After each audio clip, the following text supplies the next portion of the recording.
महादेव की स्थापना, महादेव की मूर्तियों की, महादेव की तस्वीरों की, महादेव के प्रतीक शिवलिंगों की स्थापना प्राचीन समय से चली आई है। लेकिन इतने हजारों वर्ष की संस्कृति में शिव हमारे गृहस्थ कुल में, हमारे समाज में रचे बसे हैं, लेकिन हमारे मन में कभी वो प्रवेश नहीं कर सके थे। लेकिन आज का युग है ऐसा, आज का समय है ऐसा कि हम कह सकते हैं कि हाँ, आज मेरे हृदय में भी वो वास करते हैं।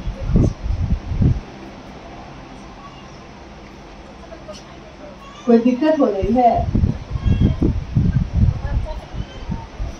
बच्चा तकलीफ कर रहा है, बता दीजिए। तो यही हो गया कि फूल भी हो दर में या तो फांसले हुए। मतलब एक बच्चा तकलीफ कैसे कर सकता है? लेकिन किसी को हम लोग बर्दाश्त करने की स्थिति में नहीं है ना। साहब श्री की चर्चा आप अभी सुन रहे थे। आप में से कितने गुरु भाई गुरु बहन ऐसे हैं जो आज इस उपवन में पहली बार आए हैं?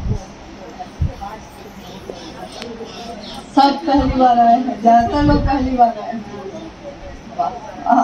अद्भुत, बहुत सुंदर। हाँ,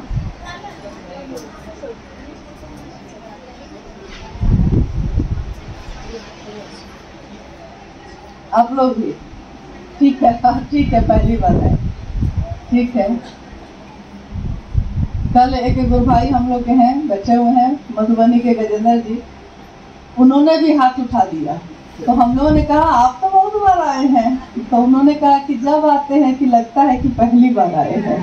पहला पहला प्यार है, पहली पहली बार है, और जान के भी अनजाना कैसा मेरा यार है। अनजाने बने रहते हैं साहब, बताइए। हम लोग उनकी तरफ दौड़ते हैं तो कहते हैं कि मेरी तरफ क्यों दौड़ा, महादेव की तरफ दौड़ने न बोले थे। अजीब सा आकर्षण है ये, गजब का।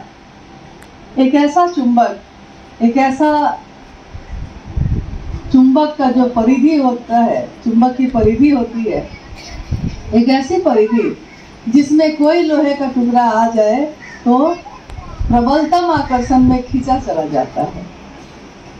शिव के बलात् आकर्षण में जो बहुत बलपूर्वक है, बहुत प्रबल है, वो चाहता नहीं है कि खींचा जाऊं, लेकिन खींचा चला जाता है। ठीक वैसे ही जैसे एक दिन साहब श्री शिव के प्रबलतम आकर्षण में, चुंबकीय आकर्षण में खींचे चले गए।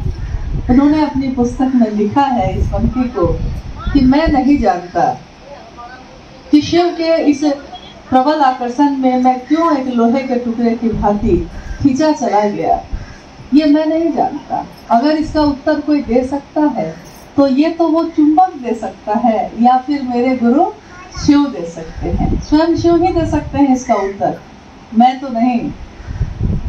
कल हम लोगों ने एक घटना यहाँ सुनाई, क्योंकि कल 15 अगस्त था और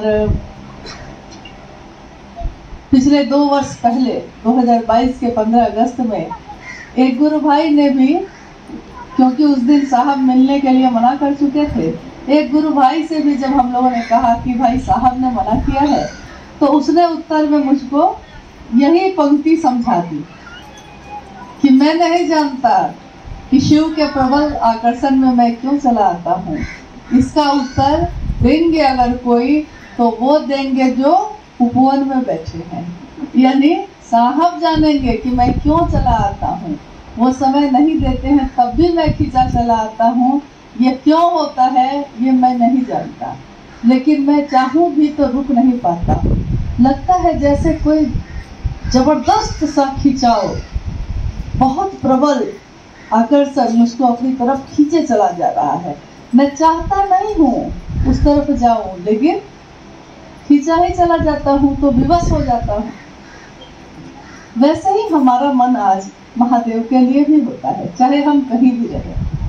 अब बंगाल की धरती हो कि झारखंड की, कि बिहार की, या उत्तर प्रदेश की, या दक्षिण भारत की, कहीं की भी धरती हो, धरती तो महादेव की ही है, दुनिया तो महादेव की ही है। तो स्वाभाविक है कि सबसे ज़्यादा खिंचाव भी उन्हीं की तरफ से होगा।